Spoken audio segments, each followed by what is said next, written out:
Like, share, and subscribe. I'll leave a video link in the description.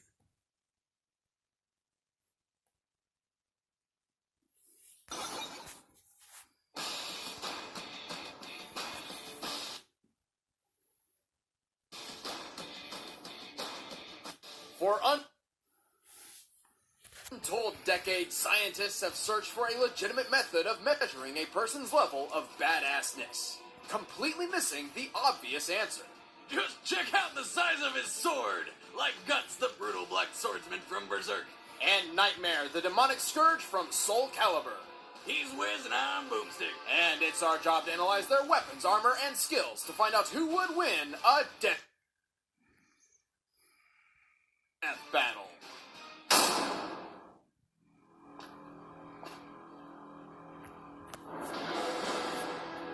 In the realm of Midland, rumors run rampant of a man wielding a humongous blade slaying any who get in his way. But before his legend grew, this black swordsman was known simply as Guts. Oh man, I'm so excited! Guts is one of the most badass and hardcore characters ever. But the story of Guts is not for the faint of heart. Yeah, it's kinda dark. You've been warned. After a brutal massacre, Guts was born from the corpse of his mother, who'd been hanged from a tree. And we're just getting started. Baby Guts was discovered by a traveling band of mercenaries and was adopted by the camp whore, who died to plague 3 years later. With no one left to turn to, Guts was mentored by the mercenary leader Gambino, who began training him in swordsmanship when he was just 6 years old. Hey, Guts, why don't you use a smaller sword, one right for your side? We don't carry any baby-sized swords for kids here anyway. An extremely determined student of war, Guts was soon brought onto the battlefield and killed his first man at the age of 9. Despite his skill, life wasn't all murder, sunshine, and rainbows. Young Guts was constantly abused in many ways that I don't really want to go into. But these awful things he had to endure kickstarted the long, excruciating process of grooming Guts into the scariest man in the world.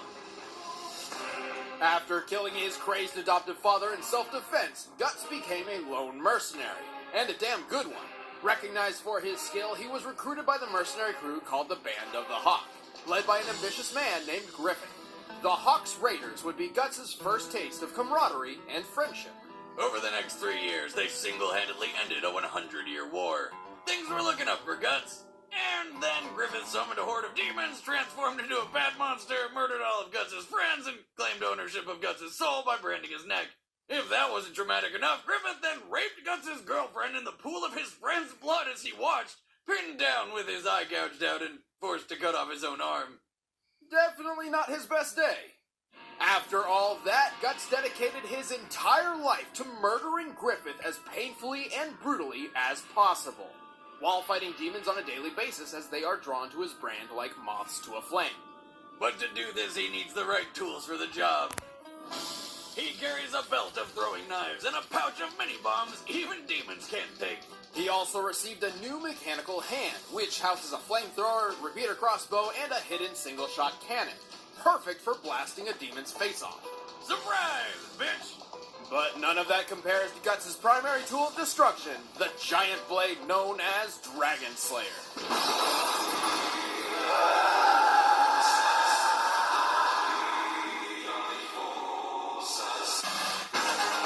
Massive, thick, heavy, and far too rough. It's too big to be called a sword. More like a heap of raw iron. And it might just be the most beautiful thing I've ever seen. Forged by the legendary hermit Godo, Dragon Slayer was made to, well, slay a dragon. Unfortunately, it was laughed off as impossible to use by anyone. Except for Guts. Sitting 6.5 feet long and weighing over 400 pounds, the Dragon Slayer is enormous, though not unfeasible. In real life, the largest sword ever used in battle belonged to a Frisian freedom fighter and stood 7 feet tall, though it wasn't nearly as heavy, only 14 pounds. With a single swing of Dragon Slayer, Guts can cleave through a man wearing heavy armor. along with his weapon, his horse, and any other people, animals, or demons who happen to be in the wrong place at the wrong time. And after killing over 1,000 demons, no, I did not stutter, Dragon Slayer has bathed in so much demonic blood that it now rests in both the physical and astral planes of existence. Somehow. Meaning it is capable of harming any supernatural being. Even ghosts! Guts is an absolute monster in combat. He can move faster than the eye can track, killed 100 soldiers on his own in a single night, and once jumped in the mouth of a giant sea god, cut his way through it, and killed it from within. You intend to gamble your life on a single strike? Guts will do anything to defeat his foes, including jumping into fire or allowing himself to be impaled just to gain an advantage. And somehow he always survives. He's fallen hundreds of feet, gotten stabbed through the face, taken 1,000 supernatural punches at once, and even been run over by an elf fairy Mothra going supersonic speeds. But his disregard for his own safety can be costly. Honestly, the only reason he's still alive is pure dumb luck and unstoppable willpower. And if Guts wasn't tough enough on his own, he wears the Berserker armor, the most insane battle gear you've ever seen. Activating the Berserker armor seals off the wearer's nervous system, making him immune to pain and its natural inhibitions. This allows Guts to fight at his fullest potential, boosting his power and speed at the risk of damaging his own body. With this armor, Guts' sword swing is more powerful than a cannonball, though the Force can break his own arm. But don't worry, the cursed Berserker armor will literally rip and pierce his body to pin the bones and muscle back in place. Now don't get the wrong idea, the armor does not actually heal Guts, it just holds him together. This is dangerous because, well, even though Guts won't feel pain, that doesn't make him invincible. Plus, the Berserker armor also kinda forces Guts to give in to his inner demons and lose all sense of morality and restraint, making him the most violent demon killer ever. Violent and completely uncontrollable. Guts is the embodiment of rage and the epitome of badassery. Believe me, the last thing you want to do is get in this guy's way. Oh, my sword has gotten very dull. However, it's 3 times as thick and does 3 times the damage of a normal sword. You'd better pray you die quickly, or this could be painful. Long, long ago, transcending history and the world, an enormous sword was forged, designed to be the deadliest weapon on the battlefield. It was called Soul Edge, and it was a beast! Gigantic, powerful, sexy. At a daunting 6 feet 1 inch in length, no ordinary soldier could wield it, but those who could proved unstoppable. It left no survivors in its wake, just like my ex-wife at an all-you-can-eat buffet.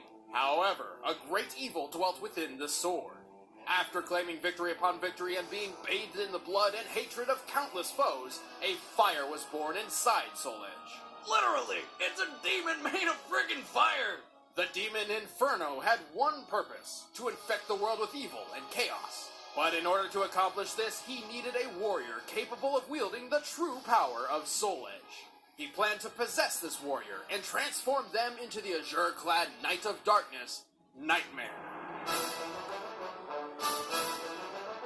Inferno's first victim came in the late 16th century, when a pirate named Cervantes de Leon raided an English galleon and discovered the intriguing blade aboard, claiming it as his own. But as we know, this was no ordinary flesh-covered sword with an eyeball. Inferno seized this opportunity and possessed the pirate, testing his body by slaughtering the entire population of a Spanish port town. Talk about a test drive!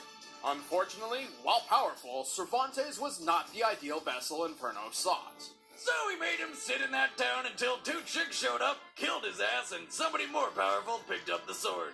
That someone was a knight named Siegfried, and this was the body Inferno was looking for. Once Siegfried's hand touched Soul Edge, Inferno began eating away at his soul, torturing him endlessly and feeding on his fear and anger, transforming him into Nightmare. Nightmare was powerful enough to threaten all of Europe, conquering whole armies and devouring thousands of innocent souls. If you haven't figured it out by now, Soul Edge is kinda like the ring from Lord of the Rings. If it could cut people and hungered for souls... However, However, Soul Edge's power was incomplete. At some point, it had been broken, and shards of the demon's sword had been scattered across the world. To unlock Soul Edge's true power, Nightmare set off to find the lost pieces of his sword and repair it. As Nightmare discovered each shard, the power of Soul Edge grew, and so did Nightmare's. He can fight with numerous stances, channel fire and lightning through Soul Edge, and devour the souls of hundreds at once with Soul Wave. Watch this.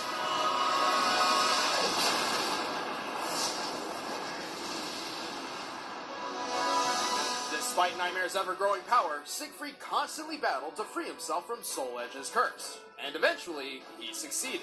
The two did battle atop Osterreinsburg Castle, but Nightmare's power was so great, the entire structure was obliterated by a single swing of his vile blade. Just like a crazy ex-girlfriend, he figured if he couldn't have that body, no one can. Soul Edge cannot be defeated by an ordinary blade. In fact, only one weapon has ever been able to harm it, a supposedly holy blade called Soul Calibur.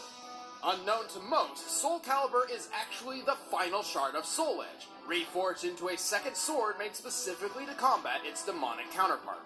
Poor guy. How would you feel if some asshole decided to make a weapon specifically designed to murder you? And it kept showing up everywhere. Nightmare has come close to conquering the world on numerous occasions, yet a warrior-wielding Soul Calibur always seems to show up and hold him at bay. While Soul Edge seems indestructible, Apart from that pesky holy sword, Inferno does require a mortal body to create Nightmare. Should Nightmare fall, Inferno can risk his own life by manifesting himself to protect Soul Edge, as his very existence is tied to the sword. but if Nightmare manages to absorb that final shard, Soul Edge and Nightmare will merge into their ultimate form.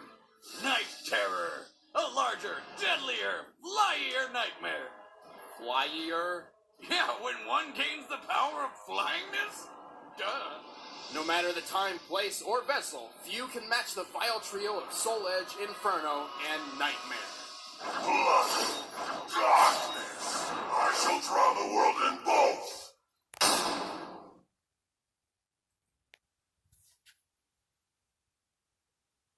Alright, the combatants are set. Let's end this debate once and for all. It's time for a death battle!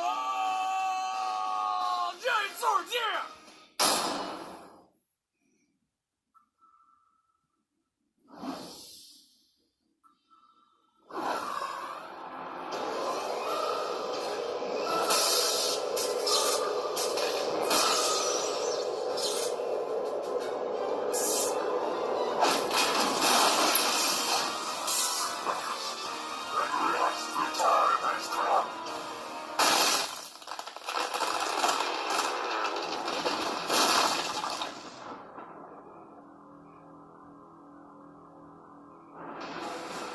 You're in my way.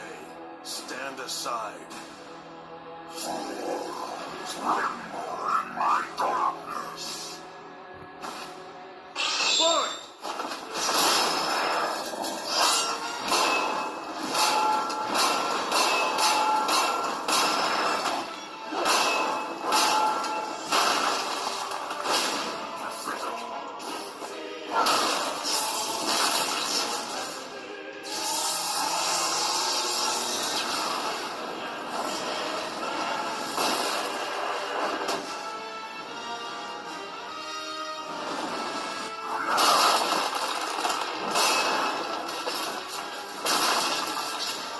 What's wrong? Voices.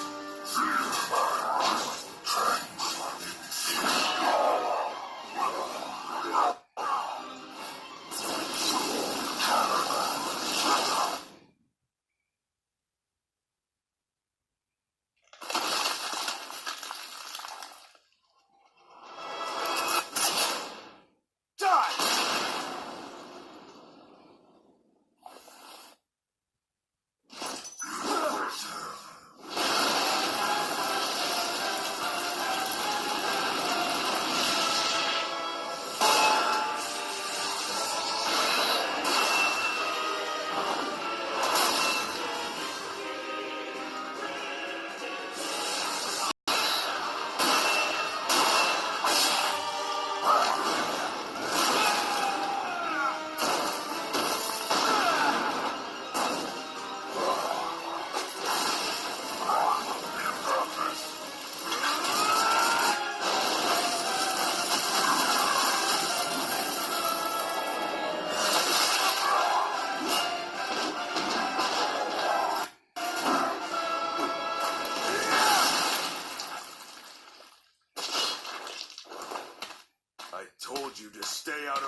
I call a sword fight.